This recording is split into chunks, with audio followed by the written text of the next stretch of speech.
Olá, tudo bem? Como combinado, vou deixar aqui gravada a demonstração do algoritmo de Euclides para polinômios, ok? Então vamos lá. Bom, vamos começar lendo aqui o algoritmo euclidiano, né? Ou o algoritmo de Euclides para polinômios. Beleza, vamos lá. Dados os polinômios f e g pertencentes a x, com g diferente de zero e o coeficiente dominante de g inversível. Então, existem polinômios Q e R, tais que o f é igual a g vezes Q mais R, em que ou o R vai ser zero ou o grau de R vai ser menor que o grau de G. Ademais, é único o par de polinômios Q e R que cumpre as condições da proposição.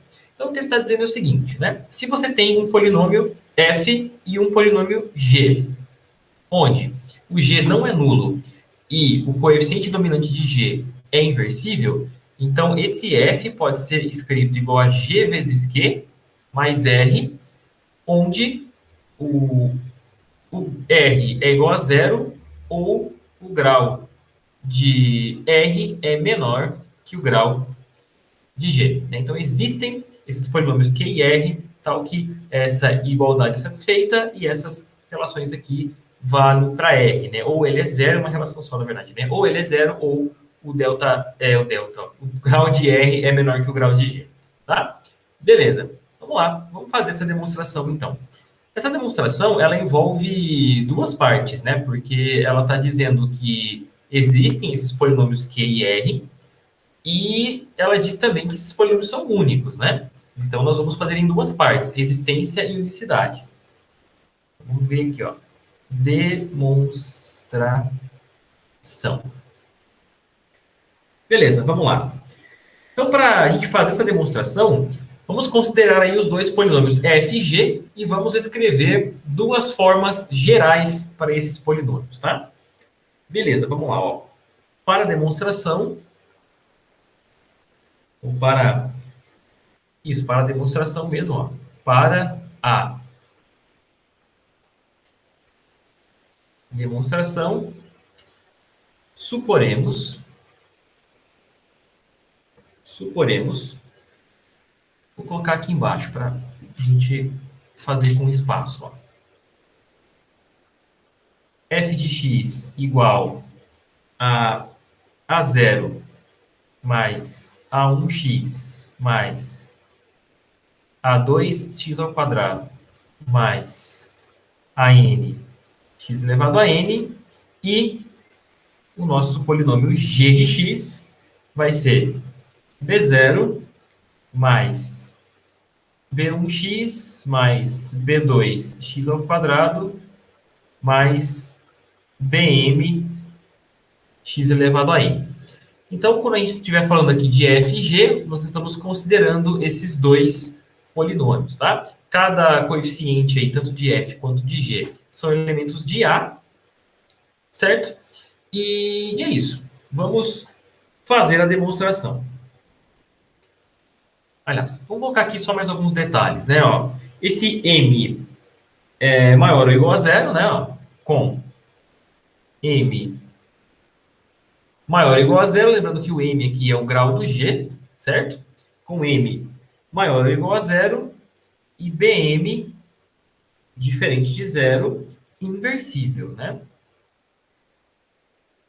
Porque essas são as hipóteses, né? O g não é nulo, certo? Então tem um coeficiente dominante ali e ele é inversível, né? Então esse m aí é maior ou igual a zero. Ele pode ser zero no caso do polinômio g ser constante e maior que zero se ele não for uma constante. Beleza, então tá aí os dois polinômios. O f, um polinômio qualquer, e o g, um polinômio não nulo, com um coeficiente dominante inversível, que é o m, tá? Beleza. Vamos agora ver algumas possibilidades do que acontece ali com f e g, para a gente poder fazer a demonstração, tá? Então veremos alguns casos. Veremos alguns casos. Beleza. Primeiro caso. Primeiro caso é o caso em que o f é nulo. E se o f for um polinômio nulo? o que vai acontecer? Vamos ver aqui. Neste caso,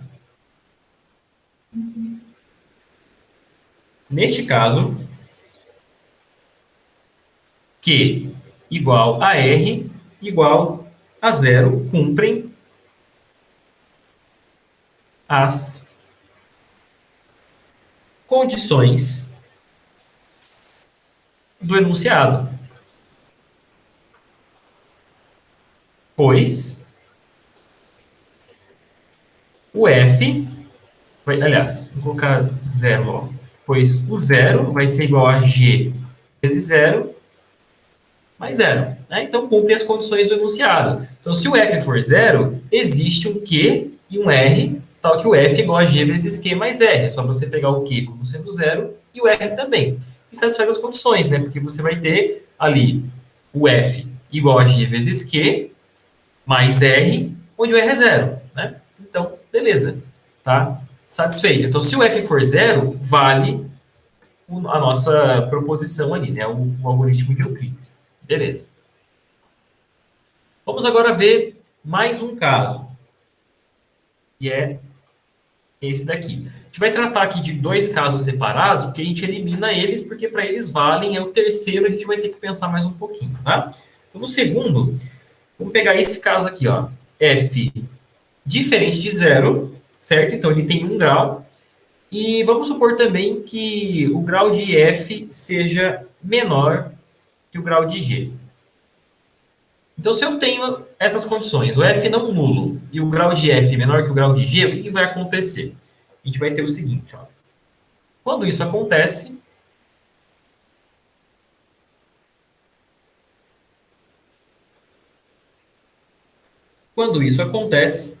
basta tomar o Q igual a zero e R igual a F. Uma vez que, olha o que vai acontecer aqui, F é igual a zero vezes G mais F. E, por hipótese, né, hipótese desse caso, e por hipótese, o del F vai ser igual ao del R, que é menor que o del G. Né? Então, o grau de F é igual ao grau de R, que é menor que o grau de G. Então, se eu tiver essa situação, o F não nulo e o grau de F menor que o grau de G, existem o Q e o R. Basta você pegar o Q igual a zero e o R igual ao próprio F. Porque aí você vai ter a igualdade satisfeita, né? Você vai ter F igual a QG mais R. E o grau do R, que nesse caso eu estou considerando como sendo o próprio F, vai ser menor que o grau de G, né? Porque esse é o caso que a gente está, certo? Então, se eu tiver o grau de F menor que o grau de G, o nosso teorema é satisfeito, né? Beleza. Então, esses dois casos a gente já tem feito. Então, vamos para o próximo caso aqui, ó. O caso 3. Então, o caso 3 é o que sobrou ali, né? F diferente de zero e o grau de F maior ou igual que o grau de G. Beleza? Estamos dentro desse caso aqui agora. Ok. Deixa ele bem no topo aqui para a gente poder ter bastante espaço para escrever. Beleza. Então, para este caso, o que nós vamos fazer? Para este caso, usaremos o segundo princípio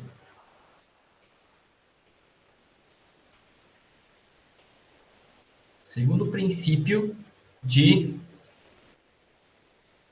indução sobre o grau de F. Então, a gente vai usar o princípio de indução, o segundo princípio de indução sobre o grau de F. Né? Quando a gente provou lá o algoritmo de Euclides para os inteiros, a gente usou também o segundo princípio de indução, né? Aqui a gente vai usar também, mas sobre o grau de F, porque o grau de F é um número natural, né? O grau de F pode ser 0, pode ser 1, pode ser 2, pode ser 3, e assim vai. Então vamos fazer por indução. Primeira coisa que a gente faz uma indução, o que, que é? É provar que vale para o primeiro ali, né? Ou seja, vamos pegar o caso em que o grau de F é 0 e mostrar que o resultado vale, tá? Lembrando que a gente está dentro dessa condição aqui, ó. Tudo que a gente for feito, tudo que a gente for fazer, a gente vai usar essa hipótese aqui do terceiro caso, porque a gente está dentro do terceiro caso, né? Beleza. Então, isso que nós vamos fazer, ó. Provemos para grau de F igual a zero, né? Vamos provar para esse caso, ou seja, F é uma constante, né? Então, quando isso acontece,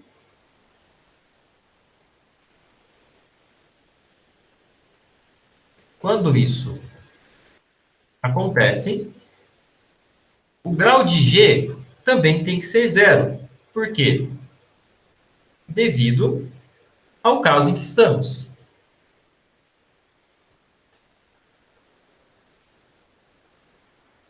Devido ao caso em que estamos, né? Porque a gente está no caso em que o grau de F é maior ou igual ao grau de G. G não é nulo, né? Então G tem algum grau. O grau é zero ou maior que zero, né? Mas como o grau de F, eu estou dentro do caso que ele é zero, então o grau de G tem que ser zero também, né? Eu vou ter o grau de G menor ou igual a zero, né? Então tem que ser zero. Ok, então tá aí. Isso acontece devido ao caso que nós estamos. Então, se o grau de F é zero, o grau de G também é. Desse modo,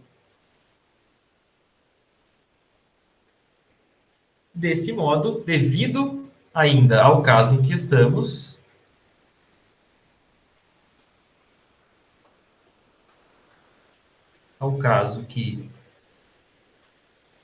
então devido ainda ao caso que estamos, F e G são polinômios constantes, né? Porque o grau é zero, né? São polinômios constantes. São polinômios constantes e não nulos, né? Vamos dar o um nome para eles aqui, ó. O f de x, vou chamar ele de A0, vai ser igual a constante A0, e o g de x vai ser igual a uma constante B0, e o B0 é inversível por hipótese, né?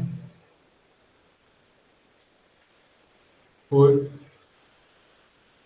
hipótese, né? Por quê? A gente está considerando lá no enunciado, né, que o g é um polinômio não nulo, que tem coeficiente dominante, inversível, né? Se o g é um polínômio constante, o coeficiente dominante é a própria constante, porque ele acompanha ao x que tem a maior potência, que nesse caso é o próprio zero, né? Então eu vou ter aqui o B0 como sendo o termo independente não, né? É o termo independente também, mas nesse caso ele também vai ser o coeficiente dominante, né? Beleza. Então tá aí. Então, por hipótese, ele é inversível, né? Tá. Assim, o que vai acontecer ali com o Q e o R, né? Como vão funcionar as coisas? Assim, a divisão recai em A, né? Se o G é uma constante e o F também, então nós estamos trabalhando com elementos de A, né? Então essa divisão acaba caindo em A. E em que é possível e exata, né? Em que é possível e exata. É só você fazer o seguinte.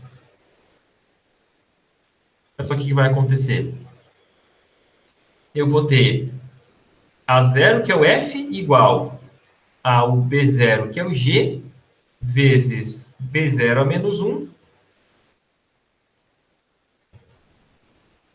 vezes o A0 mais 0, né? Tá vendo? Então deu certo, ó. Isto é, o Q é igual ao B0 menos 1 a 0 e o R é igual a 0. Então a gente tem que existem Q e R para os casos onde F e G são constantes, né? Então vale o enunciado do teorema, né, vale o próprio teorema, quando eu tenho o grau de f igual a zero, dentro do caso que a gente está considerando, né? Porque para os outros casos vale, a gente já verificou isso. Então, beleza, vale para o primeiro, vale para grau de f igual a zero. Agora a gente vai supor o grau de f diferente de zero e vamos provar isso, né, usando a indução, tá? A gente está usando indução aqui, né? A gente mostrou que o teorema é válido para o primeiro caso, que é o grau de f igual a zero. Beleza. Vamos continuar aqui então, ó. Suponhamos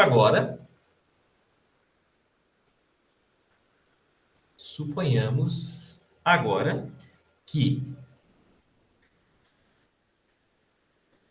escrever isso aqui, del f seja igual a n maior que zero. Então, o grau de f seja um número n maior que zero. E que a proposição, vou colocar como proposição, né, porque lá no enunciado está escrito proposição, seja válida para todo polinômio de grau R com R maior ou igual que zero e menor que N. Então, essa é a nossa hipótese de indução, né? Suponha que o resultado seja válido para qualquer polinômio de grau R, onde esse R é menor que N. Então, suponha que vale para todos eles. Vamos provar que vale para N. A gente está aqui escrevendo a hipótese do segundo caso de indução, tá? Beleza. Então, vamos lá. Fazendo isso, a gente vai fazer algumas continhas agora. Ó. Consideremos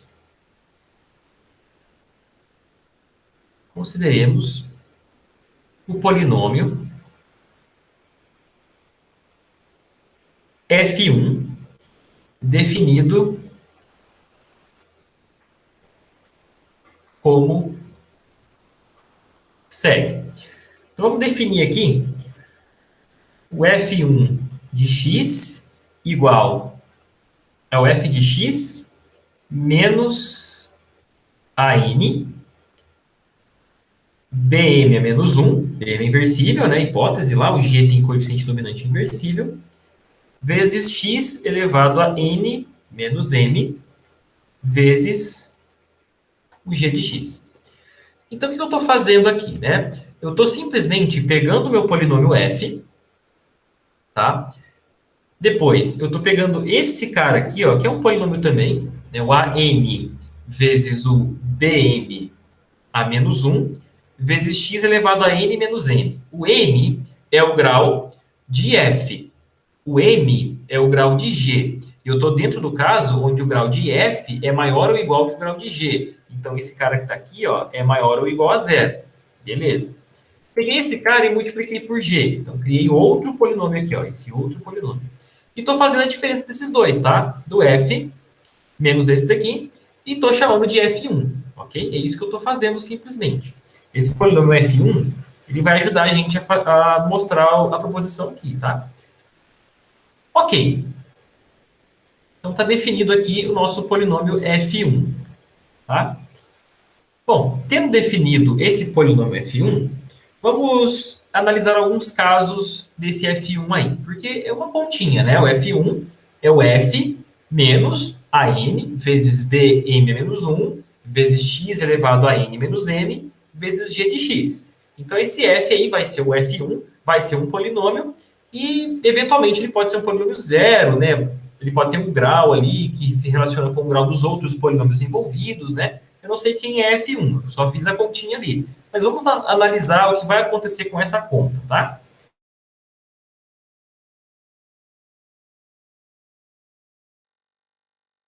For igual a zero, se essa continha ainda é zero, ou se o grau do f1 for menor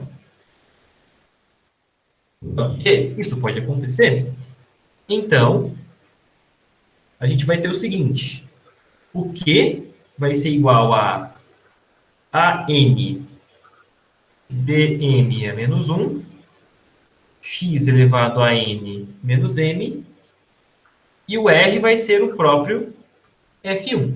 Então, se por um acaso, quando eu fizer essa conta aí, o F1 dá zero, aí a gente vai ter o teorema válido, né? Para F e para G. Vai existir um Q. É só você fazer o seguinte, ó. Vou fazer um rascunho aqui, ó. Se o F1 for zero, eu vou ter F de X igual. Aí passo para o outro lado ali o AN, né? Aquele produto. Então vai ficar AN bm menos 1, x elevado a n menos m, vezes g de x mais zero. Então, ou seja, mais F1, vamos escrever assim, né? Se o F1 for zero, então eu tenho o Q, onde vale o algoritmo de Euclides, né? Se o F1 não for zero, mas o grau for menor que o grau de G, então beleza, isso aqui também satisfaz as condições do algoritmo de Euclides. Então, se esse F1 aí for zero, ou se o grau dele for menor do que o G, então eu encontrei um Q, ó. É só pegar esse cara aqui como sendo Q. Aí eu vou ter F igual a QG mais um resto, que vai ser o F1. Tá? Beleza. Então, se o grau de F1 for menor que o grau de G, ou se o F1 for zero, então o nosso problema está resolvido. Porque é o cara que está multiplicando o G e o R vai ser o próprio F1. Beleza. E se não acontecer isso, né? Caso contrário, o que vai ter? Vamos analisar aqui. Caso contrário,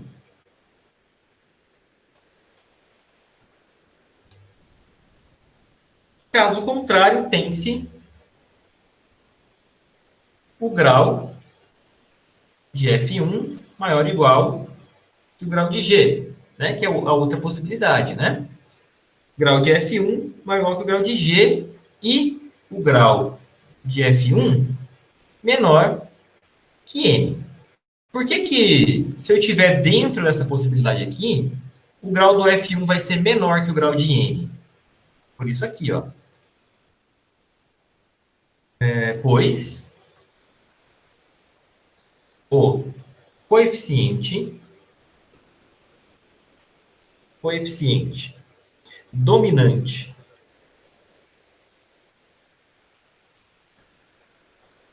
de F é igual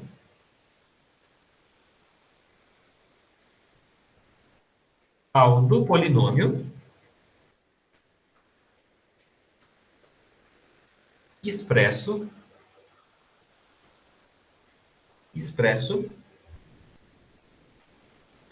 por AN bn menos 1 x elevado a n menos m g de x. Por quê? Olha só.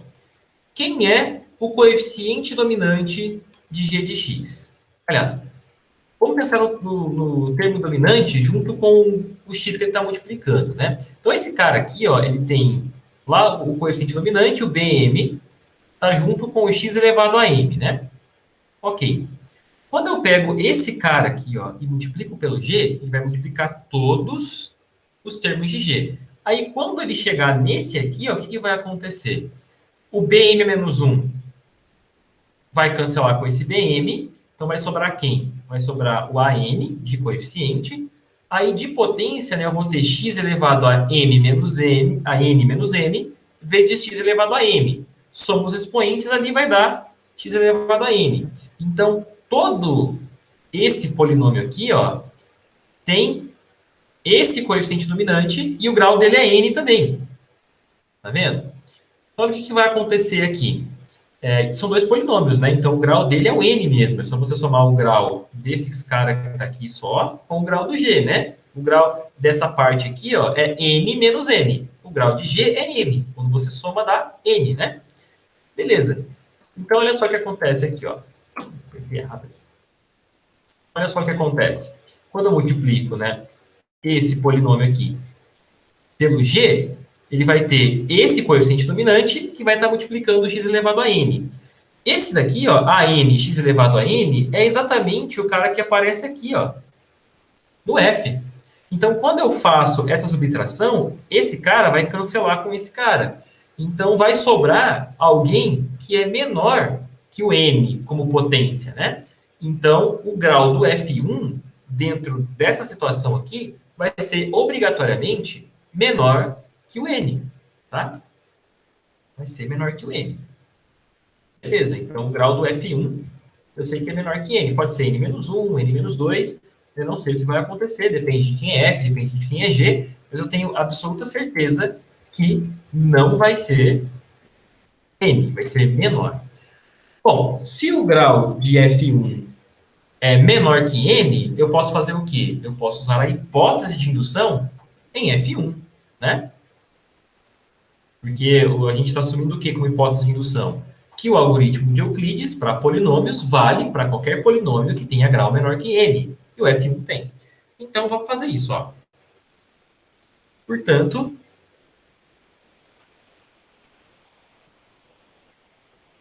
devido à hipótese de indução,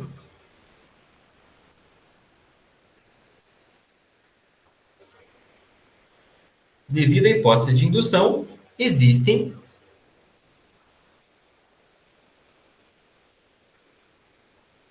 polinômios Q1 e R1, tais que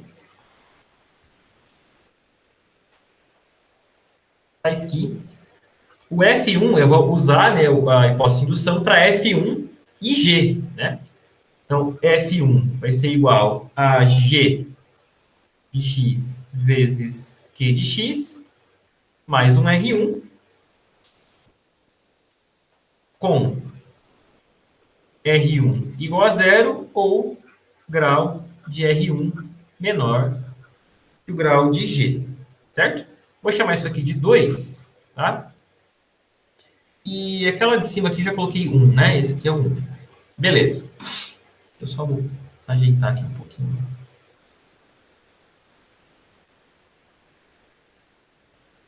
Ok. Beleza. Tá, agora vamos usar agora o 1 e o 2 juntos, né? De 1 e 2. Segue aqui. Bom, então no lugar do F1, vamos colocar quem é o F1, né? Olha só o que vai acontecer aqui, ó. Vai ficar assim. O F1 é f de x menos a elevado a n, aliás, a n, não elevado a n, né? A n vezes bm elevado a menos 1, vezes x elevado a n menos m, vezes g de x. Esse é o F1. Que é igual, aqui é o Q1, né? Que é igual a g de x, Q1 de x, mais R1 de x. Vou colocar aqui, R1 de x. Beleza. E, portanto, olha o que vai acontecer agora. Ó. Vamos deixar só o f sozinho. O f sozinho, ele vai ficar assim. F de x igual a n, bm é menos 1, x elevado a n menos m, g de x. Mais g de x, Q1 de x, mais R1 de x, né? Ou dá para a gente colocar o g de x em evidência, né? Vai ficar assim, ó. F de x igual a n. Vou poder colocar assim. Pode ser assim mesmo, né? Vou colocar um colchete aqui. A n, bm é menos 1, x elevado a n menos m, mais Q1 de x, vezes g de x, mais R1 de x. E, nessa continha, o que a gente sabe? Em que o R1 ele é zero, ou o grau de R1 é menor que o grau de G. Olha só, isso demonstra a existência, né? Então, se o F1, ele... Vamos voltar um pouquinho aqui, né? A gente fez a diferença entre esses dois polinômios aqui.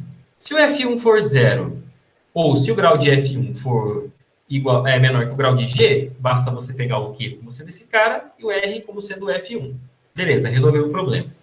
No caso em que o grau de F1 é maior que o grau de G de x, a gente, mais maior que o grau de g de x, a gente consegue fazer o quê?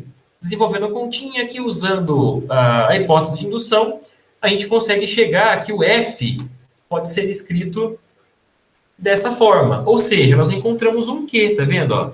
Existe um Q, ó.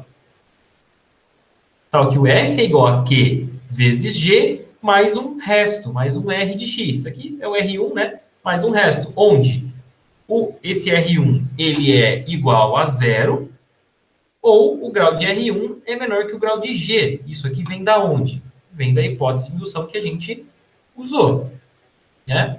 Então tá aí, pessoal. Tá mostrado a existência. Então nós provamos que sempre dá para encontrar esse polinômio Q e sempre um polinômio R, onde o grau de eu consigo escrever f vezes QG mais R, onde o R é igual a zero ou o grau de R é menor que o grau de G, né? Então está demonstrado a existência, certo? Então isso demonstra a existência. Então isso demonstra a existência. Beleza.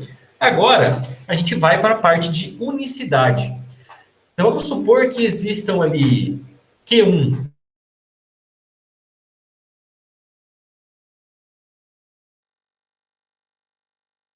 Q mais R, e que seja igual também a G vezes Q1 mais R1. Suponha que esse par Q e R não sejam únicos. E vamos provar que eles são iguais, quando a gente supõe que existem dois, tá? Vamos lá.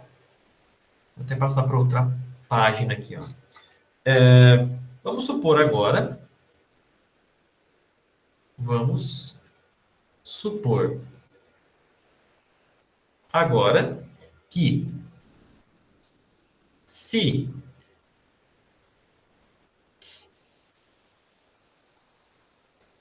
vamos supor agora que existam, vou colocar assim, que existam QR, Q1, R1 pertencentes a X, tais que eu tenho F igual a G vezes Q mais R, que é igual a G vezes Q1 mais R1, com grau de R menor que o grau de G, se o R for diferente de zero, e grau de R1 menor que o grau de G,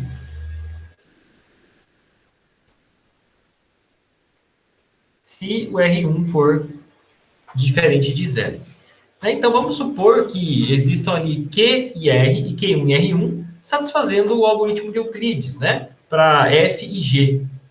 E, beleza, eu estou escrevendo um pouquinho diferente, né? Então, ela está assim, existem Q e R, onde o R é zero, ou o grau de R é menor que o grau de G.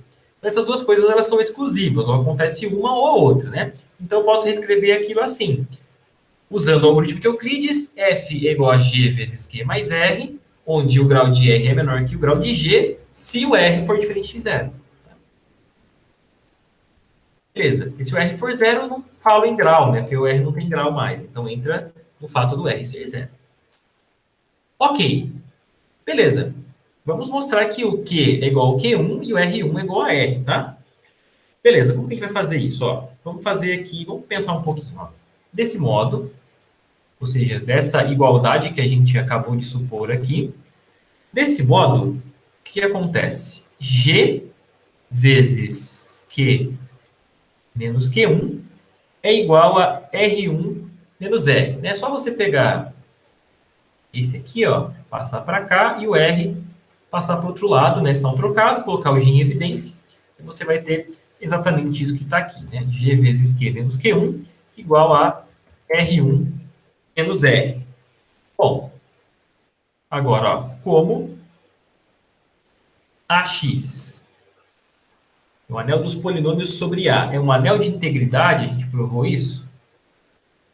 É um anel de integridade. Então, o que vai acontecer aqui, ó? O R1 menos R igual a zero se e somente se o Q menos Q1 for zero também. Por que que isso acontece? Porque o G não é nulo, né? Então, se o R1 menos R for zero, obrigatoriamente esse tem que ser zero, porque o G não é. Então, para eu provar que o R1 e o R são iguais e o Q e o Q1 são iguais, basta que eu prove que o R1 menos R sejam iguais, porque se eles forem, automaticamente os Qs vão ser também. O Q vai ser igual ao Q1, tá? Beleza, eu não consigo ter ali o R igual ao R1 sem que o Q seja igual ao Q1, tá? Essas duas coisas estão amarradas aí. É o fato de AX ser um anel de integridade. Beleza. Tá. Mas vamos supor, a gente quer mostrar que eles são iguais, né? Mas vamos supor que eles não sejam, porque isso vai gerar um absurdo para a gente que vai fazer com que a gente chegue naquilo que a gente deseja. Então, suponhamos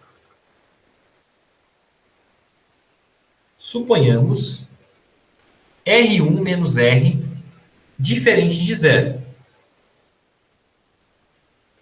Isto é, R1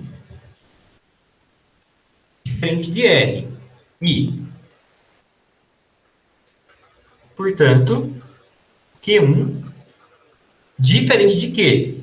Porque eu sei somente C, né? Se eu tenho R1 menos R igual a zero, ou seja, se o R1 é igual a R, então o Q é igual ao Q1. Eu não sei somente C. Então, se eu tenho R diferente de R1, então o Q tem que ser diferente de Q1 também. Porque se eles fossem iguais, aí os R's não seriam diferentes. Certo? Beleza. Então, suponha que os R's aqui, o R1 menos R, seja diferente de zero. Então, eu vou ter o Q1 diferente de Q. Ok. Bom, se eu tenho ali o R1 menos R e também o Q1 menos Q, polinômios não nulos, então eu posso falar que eles possuem grau, certo? Então eles têm grau, na verdade. Então, podemos considerar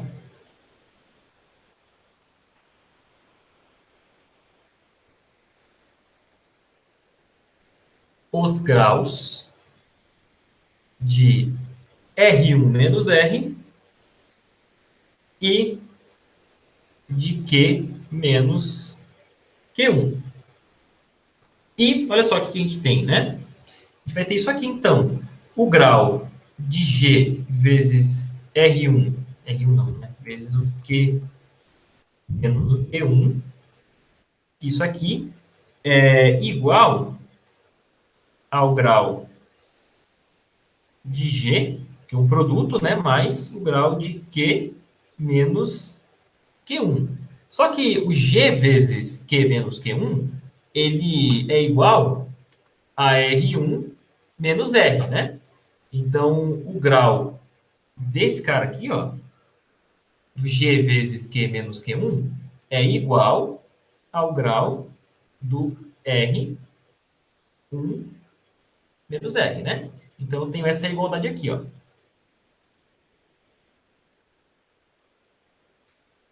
Beleza.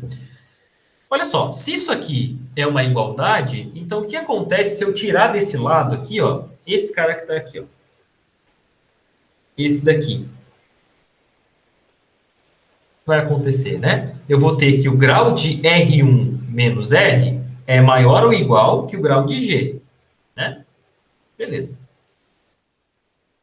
Isso acontece mesmo, né? Porque o grau de Q menos Q1 é maior ou igual a zero. Então, quando eu tiro ele dali, vai sobrar grau de R1 menos R maior ou igual que o grau de G. Então, isso nós temos devido a essa igualdade que a gente tem aqui, ó. Então, logo, o grau de R1 menos R é maior ou igual que o grau de G.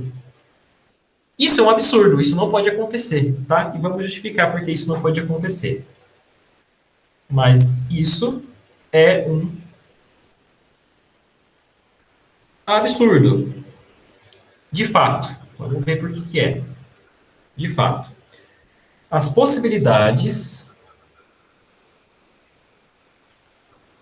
possibilidades para o grau de R1 menos R são. Bom, vamos analisar as possibilidades de grau do R1 menos R. Eu sei que, nesse caso, eu estou supondo que o R1 é diferente do R, né? Estou supondo isso e eu quero justificar o absurdo que a gente chegou, né? Então, os dois são diferentes um do outro, mas eu posso ter um dos dois igual a zero, certo? Bom, então a primeira possibilidade é o seguinte, ó. Vou colocar aqui como A. Então a primeira possibilidade é se o R for zero. Ó, nesse caso, o grau de R1 menos R vai ser igual ao grau de R1, né? O R é zero.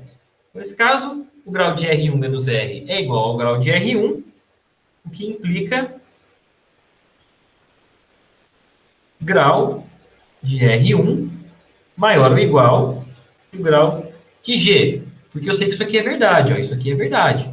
Independente de quem seja o R1 menos o R. Se eles são diferentes, vale isso aqui. Né? Isso a gente concluiu por essa conta. Então, se um deles for zero, no caso o R, eu vou ter o grau de R1 maior que o grau de G. Mas isso não pode acontecer, né? Por que isso não pode acontecer?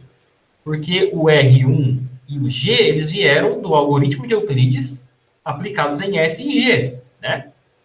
Então, olha só, se o R1 for diferente de zero, ó, o que tem que acontecer? O grau do R1 tem que ser menor que G, e não maior ou igual, né? Beleza. Quando eu suponho o R igual a zero, o R1 não pode ser zero, né? Porque eles não são iguais, a gente está supondo isso. Ok, então o que implica grau de R1 maior ou igual que grau de G, o que é impossível, né? O que é impossível. Então, se o R for zero, não dá certo. E se o R1 for zero, vai dar certo também? Não, né? Pelo mesmo motivo, inclusive. Ó. Nesse caso, o que vai acontecer? O grau de R1 menos R vai ser igual ao grau de R. Vai ser igual ao grau de menos R, na verdade. Mas o grau de R e de menos R é é a mesma coisa. Então, vai ser igual ao grau de R. É o que nos dá grau de R maior ou igual que o grau de G, né? Também é impossível. Isso não pode acontecer porque o R veio do algoritmo de Euclides aplicado a FG. Então, o grau de R tem que ser menor que o grau de G, né? O que também é impossível. Então, beleza. Se o R for zero e o R1 for zero, a gente tem que, de fato, não podemos ter o grau de R1 menos R maior que o grau de G. Bom, e se os dois não forem nulos, o que vai acontecer? A gente vai ter outro problema, ó.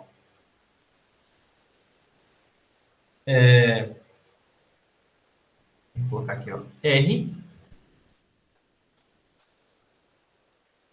e o R1, ambos diferentes de zero. Beleza. O que acontece nesse caso? Ó? Nesse caso, nós vamos ter o seguinte: como que vai ser o calculado o grau de R1 menos R? Isso aqui, lá nas propriedades de grau, nós vimos o quê? Que isso aqui é menor ou igual que o máximo entre o grau de R1 e o grau de R, né? Beleza. Disso, concluímos que, olha só, eu vou ter isso daqui, ó, o grau de G menor ou igual que o grau de R1 menos R, que é menor ou igual que o máximo entre o grau de R1 e o grau de R. Bom, independentemente de quem seja o máximo, isso aqui vai ser o grau do R1 ou o grau do R. E pode acontecer também, se eles tiverem graus iguais, ser um número que ainda é menor que os dois, certo? Então, eu vou ter o mesmo problema aqui, ó. Então, se o grau de R1 menos R é menor ou igual que o máximo, então isso implica que o quê? De qualquer forma, o grau do G vai acabar sendo menor ou igual que o grau de R1 ou menor ou igual que o grau de R, ou seja, vai dar o mesmo problema, né? Isso não pode acontecer. O grau do R1 e do R, ambos são menores que o grau de G, né? Então, esse é o problema que acontece, ó. Então, disso concluímos que isso acontece, o que é impossível, né? O que é impossível. Então, realmente, o grau de R1 menos R não pode ser maior que o grau de G, maior ou igual que o grau de G. Porque em todas as possibilidades que R1 menos R podem ter, isso dá problema com o fato do algoritmo de Euclides ter sido aplicado a F e a G para encontrar o R1 e o R. Então, isso aqui, ó, não pode acontecer, certo? Isso aqui veio da onde, né? Veio do fato de R1, veio do fato da gente ter feito a suposição de que R1 e R eram diferentes, né? Então foi assim, a gente fez a suposição de que R1 e R eram diferentes. O fato deles serem diferentes implicou nisso daqui, e nós acabamos de ver pelo item A, item B e item C que o grau de R1 menos R, dentro de todas as possibilidades, tem que ser menor que o grau de G e não maior, né? Então, temos aí que a suposição de que R1 menos R, ela é um absurdo, né? Isso vai gerar um absurdo, né? Então, o R1 tem que ser igual a R. Né? É isso que a gente tem que ter aqui. Portanto, o R1 é igual a R e, consequentemente, o Q1 é igual a Q. E aqui acaba a demonstração. Então, nós podemos dividir polinômios tranquilamente, porque nós vamos encontrar sempre o mesmo quociente e sempre o mesmo resto. Isso é fundamental para fazer aquelas divisões de polinômios, né? Se a gente não sabe se existe o Q e não sabe se existe o R, ou se existe mais do que um Q e mais do que um R, aquela continha ia ficar meio sem razão de ser usada, né? Porque ela ia ser uma coisa que não ia ser exata, né? A gente ia fazer a conta e ia tipo, tá, mas será que dá outro resultado, né? Olha só que estranho que seria, né? Então esse teorema garante exatamente isso, que se você tem um F e um G, você vai sempre poder fazer a divisão dos dois, de modo a encontrar um Q e um R, e que o Q e o R são únicos, tá? Então é isso. Então aí está a demonstração do algoritmo de Euclides para polinômios. Beleza? Então fiquem à vontade para usar isso aí sempre que precisarem. Tá certo? Então é isso aí.